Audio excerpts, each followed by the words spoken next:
चलिए मंगलाचरण करते हैं। नमो अरिहंताणं नमो सिद्धाणं नमो आयर्याणं नमो उवज्झायाणं नमो लोये सौवसाहूणं।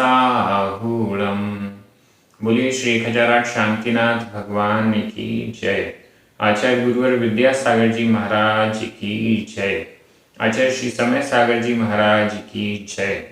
निर्यापक श्रमण मुनि पुंगव श्री 108 सुधा सागर जी महाराज की जय। आचार्य कुंद कुंद स्वामी की जय।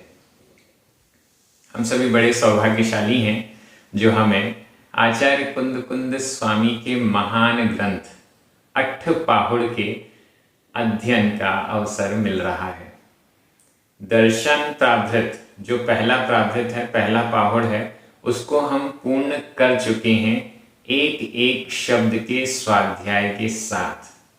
और आज हम सभी पुण्यशाली जीवों के लिए दूसरा पाहुड़ चारित्र पाहुड़ चारित्र प्राभृत प्रारंभ हो रहा है।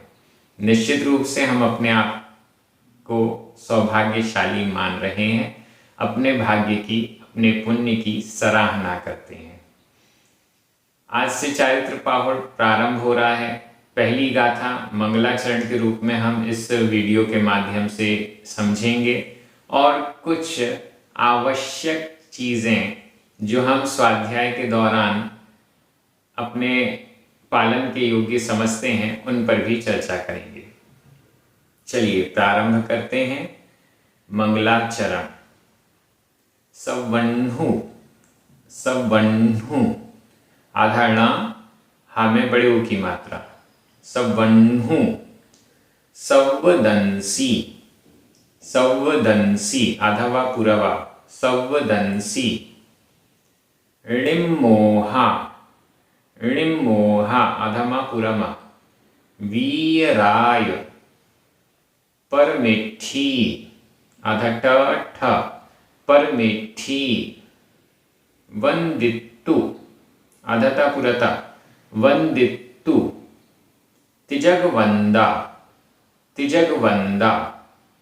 अरहंता भव्व जीवेहिम भव्व जीवेहिम। सवन्हु सवदंसी सवन्हु सवदंसी। निम्मोहा वीराय परमेठी ऋमोहा वीराय परमेठी। वंदितु तिजगवंदा वंदितु तिजगवंदा। अरहंता भव्व जीवेहिम अरहंता भव्व जीवेहिम। बड़ी अच्छी सरल गाथा है। मंगलाचरण हम इसमें कर रहे हैं। किसको नमस्कार कर रहे हैं? अरहंता अरहंतों को। अरहंता शब्द आपको चौथे चरण में मिल गया। अरहंता अरहंतों को, अरिहंत परमेष्ठियों को। और तीसरे चरण में लिखा है वंदितु नमस्कार करके। वंदितु नमस्कार करके अरहंता अरहंतों को। दूसरी गाथा में आया है चारितम पाहुड़म वोच्छे चारित्र पाहुड़ को कहूंगा। पहली और दूसरी दोनों गाथाएं युगल हैं। युगल का मतलब है कि दोनों एक साथ हैं। क्रिया कारक आदि संबंध दोनों गाथाओं में एक साथ है। इसका मतलब यह है कि नमस्कार करके क्या करूंगा, यह दूसरी गाथा में बताया है जो हम कल देखेंगे। आज केवल मंगलाचरण की ये पहली गाथा है जिसमें कहा गया है अरिहंतों को नमस्कार करके मैं चारित्र पाहुड़ को कहूंगा। ये बात अगले वीडियो में आएगी। तो यहां पर तो मंगलाचरण है। मंगलाचरण के विषय में आप सभी जानते हैं। चारित्र पाहुड़ का मंगलाचरण है। चारित्र पाहुड़ का मंगलाचरण है। चारित्र की बात होनी है, चारित्र की महिमा बताई जानी है, चारित्र के प्रकार बताए जाने हैं। बहुत अच्छा यहां वर्णन है। चारित्र पाहुड़ में 44 गाथाएं हैं और कुछ कुछ संस्करणों के अनुसार 45 गाथाएं हैं। इन गाथाओं में आचार्य कुंद कुंद स्वामी ने चारित्र के दो प्रकार के भेद कहे। सबसे पहला सम्यक्त्वाचरण चारित्र, सम्यक दर्शन के साथ में जो चारित्र होना चाहिए या सम्यक दृष्टि का जो आचरण होना चाहिए, सम्यक दृष्टि का जो चारित्र होना चाहिए, वह सम्यक्त्वाचरण चारित्र। और दूसरा संयमाचरण चारित्र। ये दोनों ही चारित्र हैं, इस दृष्टि से ये मुनियों में घटित होते हैं। अभी तक आप ये समझ रहे होंगे कि सम्यक्त्वाचरण चारित्र सम्यक दृष्टि का होगा। नहीं, सम्यक दृष्टि सम्यक्त्वाचरण चारित्र का पालन करे, पालन करने का प्रयास तो कर सकता है, लेकिन क्योंकि चौथे गुण स्थान में चारित्र की चर्चा नहीं की जाती है या अन्य आचार्यों ने चारित्र नहीं माना है और आचार्य कुंद कुंद स्वामी चारित्र के भेद करते हुए सम्यक्त्वाचरण को भी चारित्र के अंतर्गत ले रहे हैं, इसका मतलब ये है कि जिसमें चारित्र होता है उसके चारित्र के ये दो भेद हैं। आगे हम इस बात को समझेंगे। मैंने शुरुआत में ही ये बात इसलिए रख दी है कि आप लोगों के मन में थोड़ा तो हो कि ये चारित्र पाहुड़ में कुछ विशेष हमको मिलने वाला है और ये बहुत विशेषताएं हमें चारित्र पाहुड़ में मिलेंगी। गृहस्थों का चारित्र कैसा होता है, 12 व्रतों का पालन कैसा होता है, प्रतिमाओं का क्या वर्णन है, वो सारे वर्णन इसमें आने वाले हैं। मुनियों का चारित्र कैसा होता है, 28 मूलगुण में, पूरे 28 मूलगुण तो नहीं आएंगे लेकिन फिर भी बहुत सारे मुनि चारित्र, महाव्रत, समिति इत्यादि का वर्णन हमें यहाँ मिलने वाला है। हमारा चारित्र में वृद्धि हो ऐसा उद्देश्य, ऐसी भावना हम चारित्र पाहुड़ के अध्ययन के दौरान रखेंगे। हमें एक नियम भी जरूर लेना है जिसे हम उपधान कहते हैं। उपधान के रूप में जब तक यह चारित्र पाहुड़ कंप्लीट नहीं होता है, पूर्ण नहीं होता है, तब तक के लिए मैंने क्या नियम लिया है।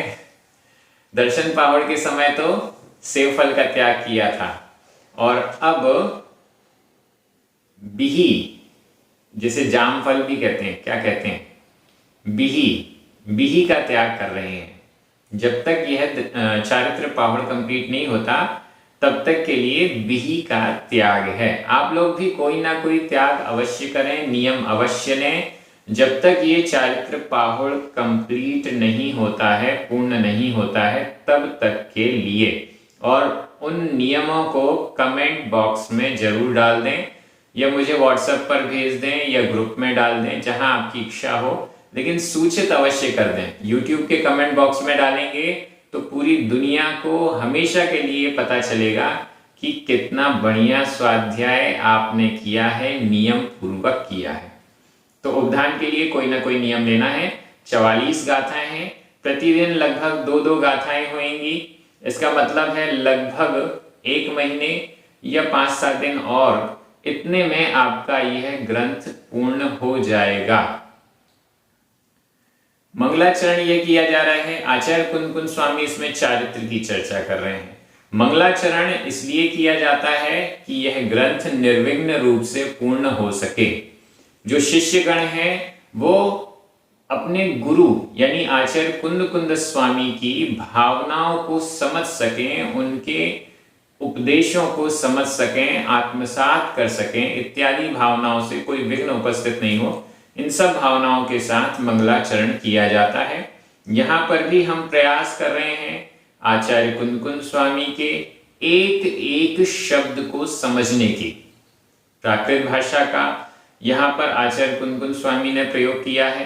प्राकृत भाषा की दृष्टि से जब हम एक एक शब्द उनकी गाथाओं का देखते हैं तो एक अलग ही आनंद, अलग लेवल का आनंद हमें प्राप्त होता है। तो उसको आप सभी प्राप्त कर पाएंगे, उसका मैं प्रयास करूंगा। यह मेरी तरफ से है और आपकी तरफ से निश्चित रूप से चारित्र पाहुड़ का अध्ययन शुरू करना है, रेगुलर करना है, एक भी गाथा मिस नहीं होनी चाहिए, इसका प्रबंध आपको करना है। चलिए, तो यहां पर अरहंता, अरहंतों को, वंदितु नमस्कार करके, अरहंता अरहंतों को नमस्कार करके, ये इसका मेन अर्थ है। अब अरहंता के कौन कौन से विशेषण हैं?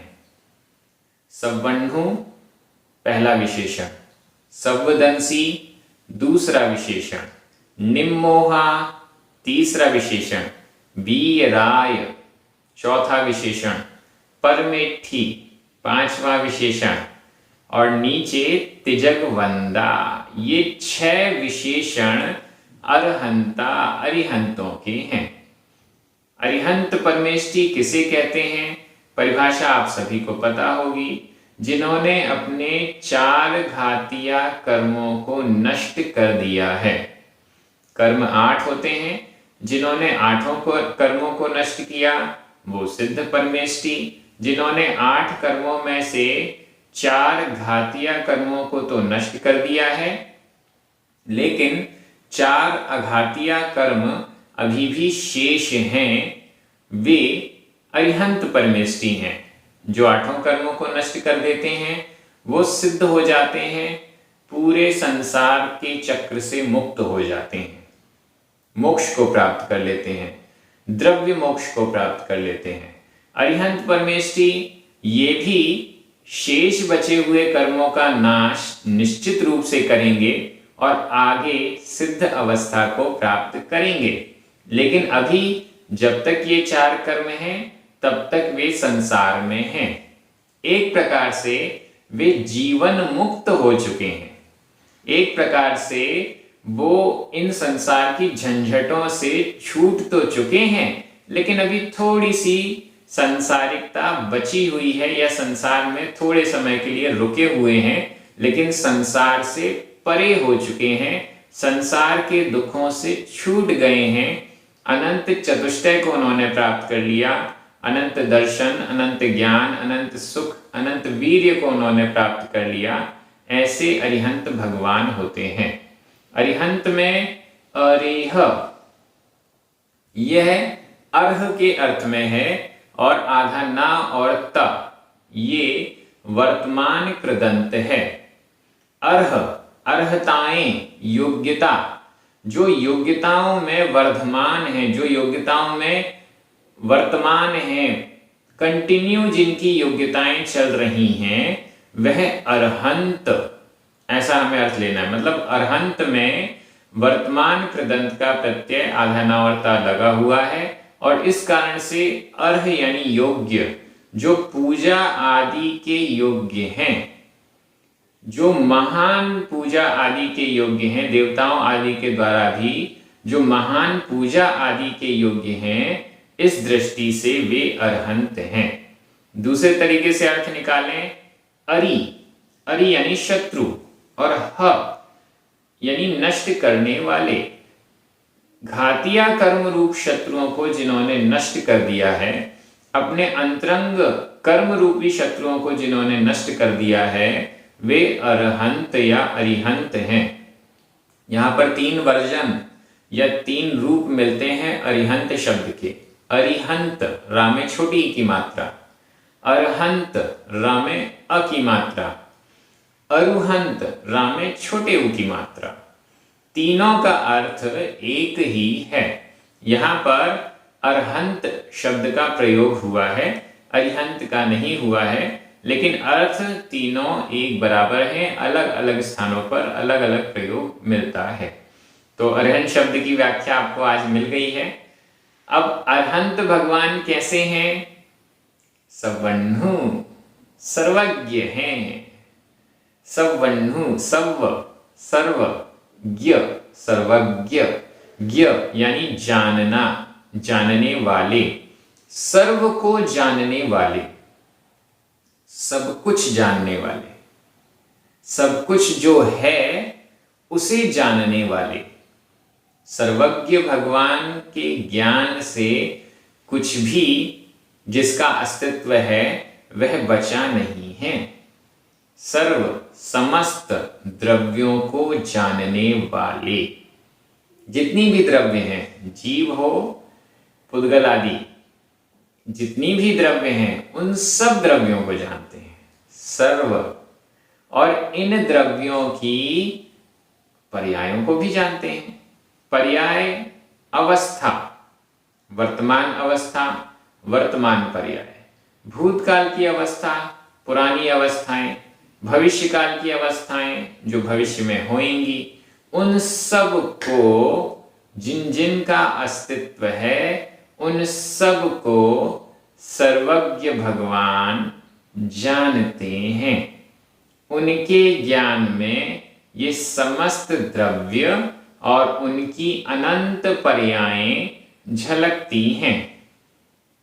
वर्तमान की पर्याय वर्तमान रूप से झलकती है, भूतकाल की पर्याय भविष्यत काल की पर्याय भी वर्तमान रूप से ही झलकती है। उसमें भूत भविष्यत और वर्तमान का अंतर नहीं होता है, ऐसा हमें समझना चाहिए। जैसे हम अपने हाथ पर एक आंवला रख लें तो वह आंवला कितनी आसानी से हमें दिखता है, उसी प्रकार सर्वज्ञ भगवान सभी द्रव्य और उनके अनंत पर्यायों को आसानी से जानते हैं। उनके ज्ञान में ये सभी द्रव्य जो जानने योग्य हैं वो सब झलकती हैं। सर्वदंसी, सर्वदंसी दर्शी देखने वाले, सर्व को देखने वाले हैं, समस्त को जानने वाले हैं सर्वज्ञ, समस्त को देखने वाले हैं सर्वदर्शी। जानना और देखना ये साथ की प्रोसेस है। हमारे लिए, हम छद्मस्तों के लिए दर्शन, देखना और फिर जानना, इसमें एक समय का अंतर है, लेकिन केवल ज्ञानी भगवान के लिए इसमें कोई अंतर नहीं है। उसी समय उनका दर्शन होता है और ज्ञान भी होता है। तो सर्वदर्शी भी हैं और सर्वज्ञानी भी हैं। निम्मोहा, सब कुछ जानते हैं लेकिन मोह नहीं करते, निर्मोह हैं। हम थोड़ा सा जान लेते हैं और कहने लगते हैं ये मेरा नहीं, ये अच्छा लग रहा है मुझे इसलिए मुझे चाहिए, ये मुझे नहीं चाहिए क्योंकि खराब लग रहा है। हम मोह करने लगते हैं। लेकिन सर्वज्ञ भगवान, अरिहंत भगवान कैसे हैं? निम्मोहा, मोह से रहित, निर्मोह। मोहनीय कर्म को उन्होंने नष्ट कर दिया है। निर्मोह है, मोह से रहित हैं, किसी के भी प्रति ममत्व भाव नहीं है, किसी को भी अच्छा या बुरा नहीं मानते हैं, कहते हैं, कुछ भी XYZ कह सकते हैं। निर्मोह हैं, मोह से रहित हैं। वीराय, वीतराग, वीतराग, जिनका राग भी बीत गया है, समाप्त हो गया है, नष्ट हो चुका है, जिन्होंने अपने राग को भी नष्ट कर दिया है, ऐसे वीतरागी। यहां वीतराग कहने से तात्पर्य वीत द्वेष भी, जिन्होंने अपने राग और द्वेष दोनों को नष्ट कर दिया है। हालांकि निर्मोह कहने से ये वीतराग अर्थ अपने आप परिलक्षित हो जाता है, क्योंकि राग और द्वेष मोह के अंतर्गत ही माने गए हैं। फिर भी वीतराग एक विशेष गुण है जो अरिहंत परमेष्ठियों में सच्चे देव में होता है। इस दृष्टि से यहाँ पर वीतराग भी कह दिया। ऐसा तो नहीं कि मोह से रहित हैं लेकिन राग से सहित हैं, नहीं, ना तो मोह से और ना राग से, ये दोनों ही उनके पास नहीं है। इन दोनों से वो परे हो चुके हैं, इनको नष्ट कर चुके हैं, समूल नाश कर चुके हैं, ऐसा समझना चाहिए। किसी से भी राग द्वेष नहीं, वीत राग हो चुके हैं। इसके बाद परमेठी, परमेठी जो आत्मा के परम पदों में स्थित होते हैं उन्हें परमेष्ठी कहते हैं। परमेष्ठी जिन्हें राजा, महाराजा व इंद्र भी नमस्कार करते हैं, वे परमेष्ठी कहलाते हैं। परम यानी उत्कृष्ट, उत्कृष्ट स्थानों पर जो स्थित है, इससे ऊंचा कुछ भी नहीं, ऐसे पद पर वो स्थित हैं, परमेष्ठी हैं। परमेष्ठी 5 होते हैं, जो ड़म्बुकार मंत्र में हम पंच परमेष्ठी को नमस्कार करते हैं। अरिहंत परमेष्ठी, सिद्ध परमेष्ठी, आचार्य परमेष्ठी, उपाध्याय परमेष्ठी और साधु परमेष्ठी। इस दृष्टि से अरिहंत भगवान परमेष्ठी हैं, परम पद में स्थित हैं उनको। और यहाँ पर वंदितु नमस्कार करके तिजगवंदा, तिजगवंदा भव्य जीवे, तिजगवंदा, ती 3, जग जगत, वंदा वंदित, 3 जगत में तीनों लोक से जो वंदित हैं, तीनों लोक में जो वंदित हैं।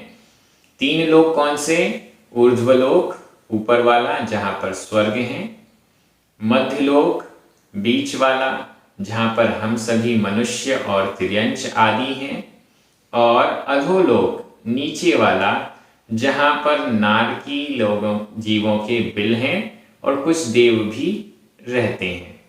इन तीनों लोकों में जो वंदित हैं, नमस्कृत हैं, पूजित हैं। किनके द्वारा नमस्कृत और पूजित हैं? भव्य जीवे ही, भव्य जीवों के द्वारा, भव्य जीवे ही, भव्य जीवों के द्वारा जो तिजगवंदा तीनों जगत में, तीनों लोक में वंदित हैं, ऐसे अरिहंतों को वंदितु नमस्कार करके। भव्य जीव, जीव 2 प्रकार के हैं, भव्य और अभव्य। भव्य का क्या अर्थ है? जिसमें सम्यक दर्शन आदि रत्नत्रय को प्राप्त करने की योग्यता है, वह भव्य जीव कहलाता है। जो सम्यक दर्शन प्राप्त कर सकता है, आज प्राप्त नहीं किया है, भविष्य में कभी न कभी तो वो प्राप्त कर सकता है, ऐसी योग्यता उसमें है। योग्यता है, वह योग्यता हो सकता है अनंत काल तक प्रकट ना भी हो पाए, फिर भी योग्यता है, तो इस दृष्टि से उसे भव्य कहा गया है। तो भव्य जीवों के द्वारा वे वंदित हैं। अभव्य जीव उनकी वंदना नहीं करते क्या? प्रश्न है, आ सकते हैं दिमाग में। भव्य जीवों के द्वारा वंदनीय हैं, वंदित हैं, क्या अभव्य जीव उनकी वंदना नहीं करते? नहीं, भव्य जीव जब वंदना करते हैं तो साथ में अभव्य जीव भी वंदना करते हैं। तो फिर कहा क्यों नहीं? कह देते भव्य और अभव्य दोनों के द्वारा वंदनीय है, वंदित हैं। ऐसा क्यों नहीं कहा? इसलिए नहीं कहा क्योंकि इंपॉर्टेंट कौन है, विशेष कौन है? भव्य जीव। भव्य जीव विशेष हैं, भव्य जीव श्रेष्ठ हैं। श्रेष्ठ का नाम ले लिया, भव्यों का नाम ले लिया, और बाकी सब इसमें समाहित हो गए। परमेष्ठी की जब हमने परिभाषा की, राजा, महाराजा व इंद्र के द्वारा जो वंदित हैं, तो इनके नीचे वालों के द्वारा वंदित नहीं है क्या? राजा से नीचे जो मंत्री वगैरह हैं, सैनिक हैं, प्रजा है, क्या इनके द्वारा ये परमेष्ठी वंदित नहीं है? नहीं नहीं, इनके द्वारा भी वंदित हैं, लेकिन ऊंचे ऊपर वाले को ले लिया तो नीचे वाले सभी इसमें समाहित हो गए। ऐसे ही भव्य जीवों के द्वारा वंदित, भव्य जीवों के द्वारा कहा गया, तो यहाँ पर अभव्य वगैरह सभी आ गए, ऐसा भी समझना चाहिए। अभव्य जीव जिन्हें तो भगवान की वंदना नहीं करता, ऐसा बिल्कुल भी नहीं है। भव्य जीव वंदना करता है, उसे मोक्ष की प्राप्ति भी होती है, लेकिन अभव्य जीव वंदना करता है, मोक्ष नहीं जा पाता, स्वर्ग आदि जाता है, ऐसा हम समझ सकते हैं। इसलिए भव्य जीवों की ही यहाँ प्रमुखता है, इस दृष्टि से नाम ले लिया। लेकिन अभव्य जीव भी वंदना करते हैं, तीनों लोकों में वो वंदित हैं। तीनों लोक के, चाहे भव्य हो, अभव्य हो, देव हो, तिर्यंच हो, मनुष्य हो। नारकियों के पास व्यवस्था नहीं बन पाती है, लेकिन अगर सम्यक दृष्टि नारकी है तो वे भी अरिहंत भगवान का स्मरण आदि पूर्व भाव की अपेक्षा से कर लेते होंगे। तो यहाँ पर ये पूरा अर्थ हो गया है। वंदितु वंदना करके, अरिहंत भगवानों की वंदना करके, अरिहंतों की को वंदना करके, ये इसका अर्थ हो गया। व्याकरण की दृष्टि से देखिए जरा। सवण्णु, सवदंसी, निम्मोहा, वीराय, परमेठी, तिजगवंदा, अरहंता, ये सारे के सारे शब्द द्वितीया विभक्ति के बहुवचन हैं। अरहंतों को द्वितीया विभक्ति के बहुवचन हैं। यहाँ वीराय में 0 विभक्ति लगी हुई है, मतलब विभक्ति का कोई चिन्ह नहीं लगा है, फिर भी यह द्वितीय विभक्ति का बहुवचन है। वंदितु, यह संबंधक भूत कृदंत का प्रयोग है, अनियमित प्रयोग है। संबंधक भूत कृदंत का अनियमित प्रयोग। अरहंता वर्तमान कृदंत का प्रयोग है। भव्य जीवे ही तृतीया विभक्ति का बहुवचन है। इस प्रकार से व्याकरण भी हो गई। एक बार मैं हिंदी अर्थ कर रहा हूं, आपकी नजर तुरंत प्राकृत शब्दों पर जाएगी। सर्वज्ञ, सर्वदर्शी, निर्मोह, वीतराग, परमेष्ठी, भव्य जीवों के द्वारा त्रिजगत में वंदित अरिहंतों को नमस्कार करके, ये इसका पूरा अर्थ हो गया। मंगलाचरण की आज पहली गाथा पूर्ण हो गई। आपको एक एक शब्द समझ में आ गया होगा। कुछ समझ में ना आया हो तो वापस वीडियो में बैठ जाइए, दोबारा उसको समझने का प्रयास कीजिए। यही भावना है कि हम आचार्य कुंद स्वामी के भावों को समझ सकें, उनकी भावनाओं को समझ सकें, उनके द्वारा संरक्षित आध्यात्मिक रहस्यों को हम समझ सकें, उनकी पॉजिटिव एनर्जी हम प्राप्त कर सकें। यही उद्देश्य हमारा इस स्वाध्याय से है। प्राकृत भाषा की दृष्टि से स्वाध्याय हो रहा है। एक एक शब्द पर हमारी नजर है और उसका अर्थ, उसका आनंद हम लेने का प्रयास कर रहे हैं। सभी नियम अवश्य लें जब तक यह ग्रंथ पूर्ण नहीं होता। जब भी आप इस वीडियो के माध्यम से स्वाध्याय कर रहे हैं तो पूर्ण शुद्धता का भी ध्यान रखें। अच्छे से एक जगह पर बैठ जाएं, ग्रंथ को अपने सामने रखें, वीडियो को अपने सामने रखें। जैसे साक्षात स्वाध्याय किया जाता है, उस समय जो विनय, जो शुद्धि, जो विशुद्धता होती है, वह आप पालन करते हुए इस पूरे स्वाध्याय को अटेंड करें। प्रारंभ में मंगलाचरण हम करते ही हैं, अंत में जिनवाणी स्तुति और 9 बार नमोकार मंत्र अवश्य पढ़ें। सभी को जय जिनेंद्र। जिनवाणी स्तुति करें, 9 बार नमोकार मंत्र भी पढ़ें। जय जिनेंद्र।